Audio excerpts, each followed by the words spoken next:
امام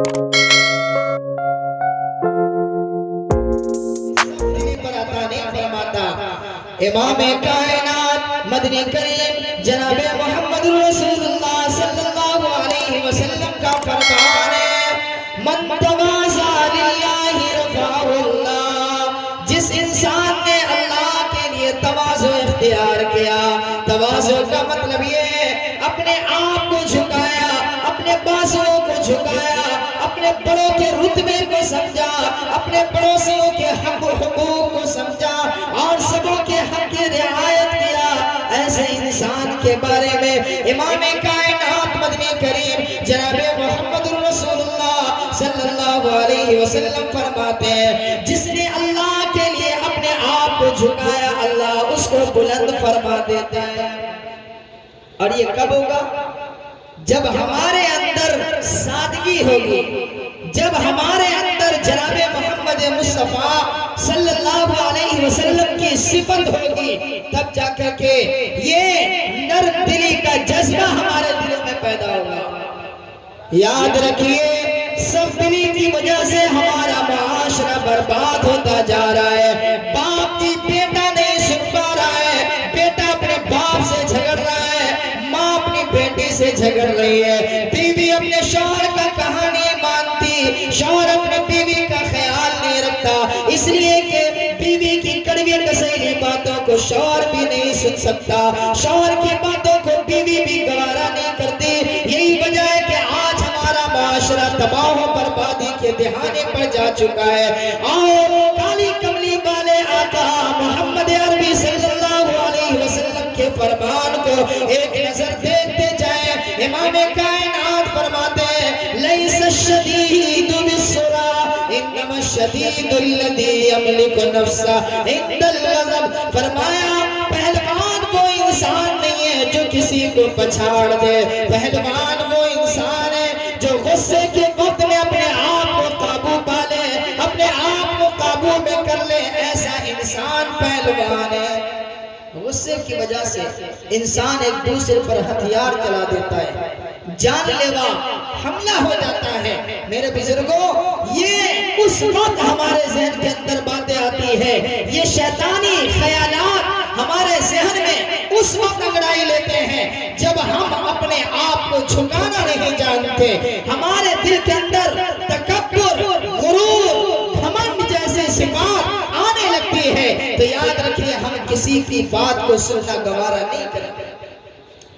لیکن امام کائنات مدنی کریم علیہ السلام کو خالق کائنات نے کتنا اونچا رتبہ عطا فرمایا، کتنی شان و شوکت عطا فرمائے، کتنا عظیم شان مرتبہ عنایت فرمایا۔ لیکن آؤ ذرا غور کریں، کالی کملی والے آقا جناب محمد رسول اللہ صلی اللہ علیہ وسلم کا جانی دشمن بھی مدینے کے اندر آتا، وہ اپنے ساتھیوں کے پاس جا کر سارا کام کر لیتا، اخیر میں مسجد نبوی میں آتا اور ہمارے آقا علیہ السلام سے کہتا، اے محمد ہم تیرے امان میں رہنا چاہتے ہیں، ہم تیرے امان میں رہنا چاہتے ہیں۔ اللہ کے پیغمبر علیہ السلام اسے اپنے خیمے میں جگہ عطا فرماتے ہیں، حالانکہ وہ جانی دشمن ہے، کٹر دشمن ہے، وہ ہر وقت چاہتے ہیں کہ حضور پاک علیہ السلام کا کام تمام کر دے تاکہ ان کا دین ملیا میٹ ہو جائے۔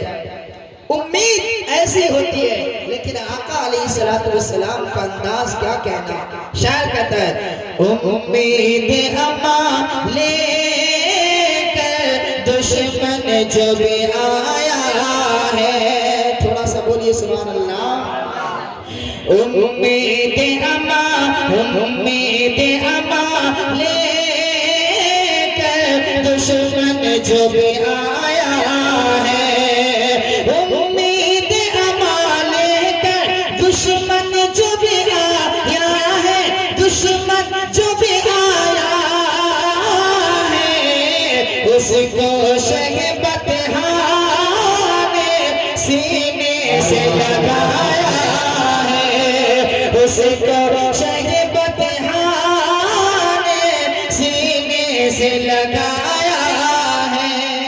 یہ میرے آقا جناب محمد رسول اللہ صلی اللہ علیہ وسلم کا اخلاق ہے، حضور کا رتبہ، حضور کا مرتبہ کتنا اعلیٰ، سارے نبیوں کے نبی ہیں، کائنات میں کوئی ویسا نہیں۔ اللہ نے اپنے بعد اگر کسی کا رتبہ بڑھایا ہے تو وہ ہمارے آقا محمد عربی صلی اللہ علیہ وسلم کا ہے۔ اسی لیے تو شاعر کہتا ہے کہ بعد خدا بزرگ کوئی قصہ مختصر، یا صاحب الجمال و یا سید البشر، یعنی اللہ کے بعد کائنات میں اگر کسی کا رتبہ ہے تو وہ حضور اکرم علیہ السلام۔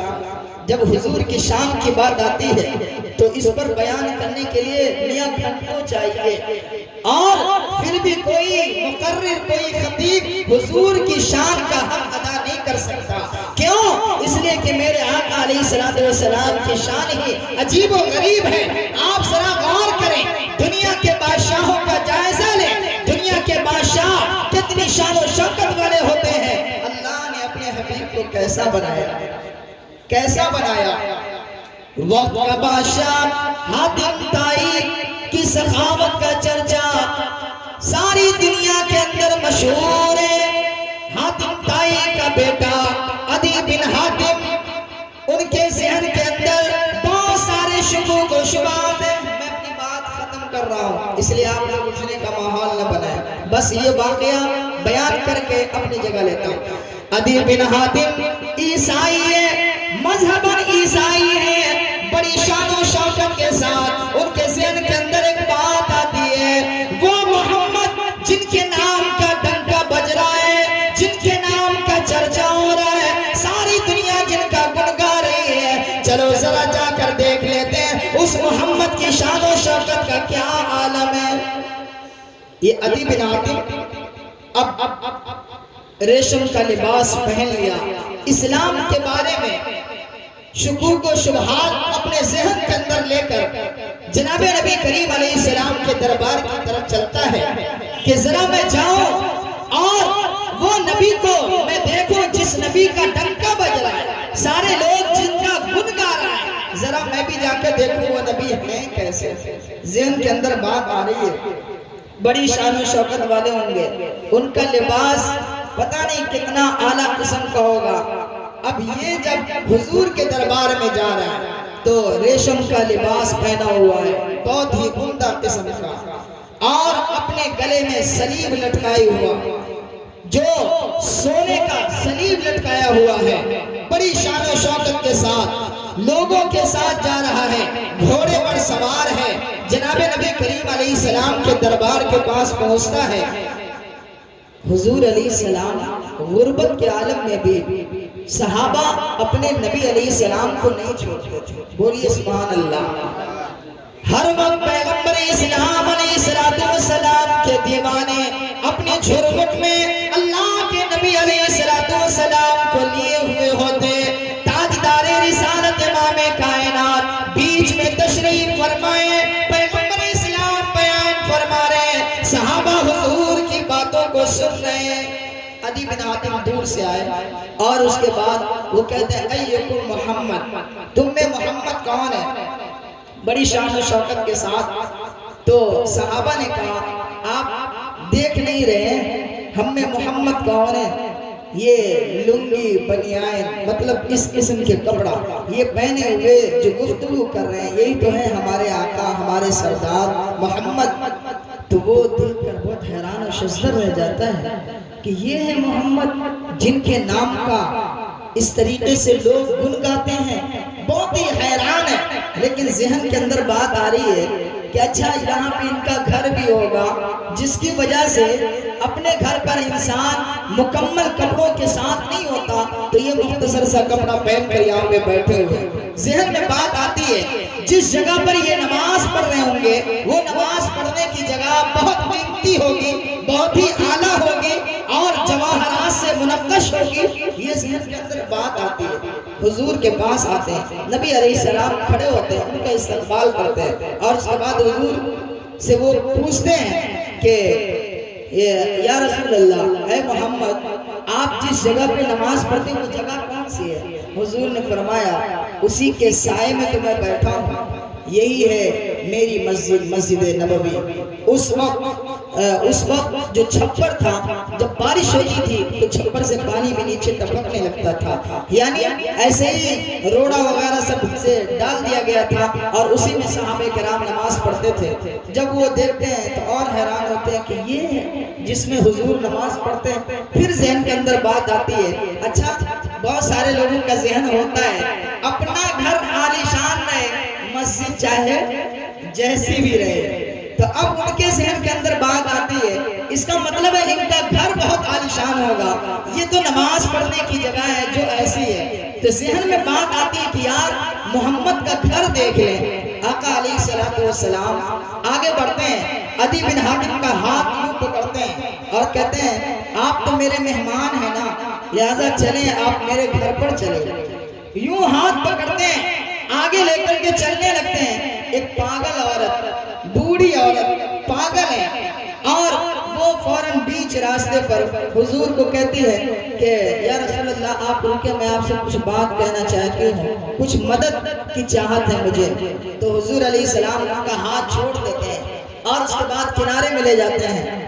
بات چیت ہونے لگتی ہے، وہ بوڑھی عورت کیا بولتی ہے حضور علیہ السلام بھی نہیں سمجھ پاتے، چونکہ پاگل ہے، پاگل کا کوئی ٹھکانہ نہیں رہتا وہ کیا بول رہے ہیں۔ جیسے مثال کے طور پہ ہمارے یہاں مسجد میں 3-4 آدمی ہیں جو پاگل ہیں اور وہ نماز پڑھنے آتے ہیں، کبھی کبھی نماز کی حالت میں وہ کچھ سے کچھ بولنے لگتے ہیں تو ڈر لگتا ہے پتہ نہیں کیا بول رہے۔ آج دیکھیں وہ ہم سے پوچھ رہے تھے کہ مولانا مدرسے میں فارسی کی تعلیم ہو رہی ہے؟ میں بولا جی ہو رہی ہے، کیا ضرورت ہے، بند کیوں نہیں کر دیتے ہیں؟ پھر دوسرے پاگل وہ بھی عشاء کی نماز کے بعد تعلیم میں بیٹھتے ہیں، میں تعلیم کر رہا ہوں، وہ اپنے بنا بھی رہے ہیں، ایسے ایسے بار بار پکڑ رہے ہیں۔ تو یہ حالت ہوتی ہے پاگل کی، جو ہم اور آپ ان پاگلوں کو وقت دینا گوارا نہیں کریں گے۔ لیکن ذرا غور کرو، میرے آقا جناب محمد رسول اللہ صلی اللہ علیہ وسلم کا اخلاق کیسا تھا۔ اس بوڑھی عورت کے ساتھ میں گفتگو سن لیے، لیکن وہ کیا کہی حضور علیہ السلام بھی نہ سمجھے، اور اس کے بعد پھر وہاں سے آتے ہیں، عدی بن حاتم کا ہاتھ پکڑتے ہیں کہ چلو آپ میرے مہمان ہیں۔ وہ عدی بن حاتم کہتے ہیں یا رسول اللہ وہ تو پاگل عورت تھی۔ تو حضور نے کہا ہاں، تو کہا کیوں؟ تو آپ ان کو بھی اتنا وقت دے دیتے ہیں کہ ان کی بات سن لیتے ہیں؟ حضور نے کہا انسان تو ہے نا، اس لیے میں ان کو بھی وقت دیتا ہوں۔ اس کے بعد نبی علیہ السلام ان کو اپنے گھر پر لے کر آتے ہیں۔ ذرا اندازہ کریں، اللہ کے نبی تاجدار رسالت امام کائنات مدنی کریم علیہ السلام انہیں اپنے کمرے میں لے کر آتے ہیں۔ ایک چارپائی ہے جس پر حضور علیہ السلام بیٹھتے ہیں، اور ایک جگہ پر ایسے ہی خالی جگہ ہے، صرف ایک آدمی کے بیٹھنے کی جگہ ہے، اور اس کے بعد دروازہ ہے۔ نبی اکرم صلی اللہ علیہ وسلم انہیں اندر لے کر جاتے ہیں۔ وہ عدی بن حاتم سوچتا ہے کہ جگہ تو بہت کم ہے، کہاں پر حضور ہم کو بٹھائیں گے اور کہاں وہ خود بیٹھیں گے، اور میں تو اتنی شان و شوکت والا آدمی، اس پر کون بیٹھے گا؟ حضور علیہ السلام اپنی چادر مبارک گردن سے نکالتے ہیں اور ان کے پاؤں کے نیچے بچھا دیتے ہیں اور کہتے ہیں آپ میرے مہمان ہیں، آپ اس جگہ پہ بیٹھیں۔ وہ کہتے ہیں یا رسول اللہ آپ کہاں پہ بیٹھیں گے؟ حضور نے کہا اللہ کی زمین بہت کشادہ ہے، میں تو اس جگہ پہ بھی بیٹھ جاؤں۔ دروازے کے پاس آقا علیہ السلام بیٹھ گئے۔ وہ جب حضور علیہ السلام کی اس سادگی کا انداز دیکھتے ہیں تو ذہن کے اندر جتنے شکوک و شبہات اسلام کے بارے میں تھے سب دھیرے دھیرے ختم ہو گئے، اور کہتے ہیں یا رسول اللہ کلمہ پڑھا دیجئے، میں اب یہاں سے خالی ہاتھ لوٹنا نہیں چاہتا، کلمہ پڑھ کر دامن اسلام میں آتا ہے۔ میرے بھائیوں، میرے بزرگوں، کہنے کا مقصد یہ ہے اللہ کے نبی علیہ السلام سے اللہ فرما رہا ہے فَبِمَا رَحْمَةٍ مِّنَ اللَّهِ لِنْتَ لَهُمْ وَلَوْ كُنْتَ فَظًّا غَلِيظَ الْقَلْبِ لَانفَضُّوا مِنْ حَوْلِكَ۔ اے نبی، یہ سارے کے سارے لوگ جو آپ کے قریب آئے وہ آپ کے نرم دل کی وجہ سے آپ ان کے لیے نرم دل ثابت ہوئے۔ وَلَوْ كُنْتَ فَظًّا غَلِيظَ الْقَلْبِ، اگر آپ سخت دل ہوتے تو وہ سب کے سب رائے فرار اختیار کر لیتے۔ کے سب دور بھاگ جاتے ہیں۔ تو ہمیں کیا چاہیے کہ ہم نرم دلی کا مظاہرہ کریں۔ ظاہر ہے نرم دلی کب ہوگی؟ جب غصہ آئے گا تب تو۔ کوئی ایسا انسان جس کو غصہ آئے ہی نہیں تو پھر وہاں پہ نرمی کا کوئی معاملہ ہی نہیں۔ ظاہر انسان ہے، کسی نہ کسی بات پر ہمارے ذہن کے اندر شکوک و شبہات آئیں گے، تو ہمیں یہ چاہیے کہ ہم ایسی جگہوں پر کچھ نرم دلی کا بھی مظاہرہ کرنے کی کوشش کریں، دعا کریں اللہ تعالیٰ سے۔ اللہ تعالیٰ ہم تمام کو سننے سے زیادہ عمل کی توفیق مرحمت فرمائے۔ وآخر دعوانا ان الحمدللہ رب العالمین۔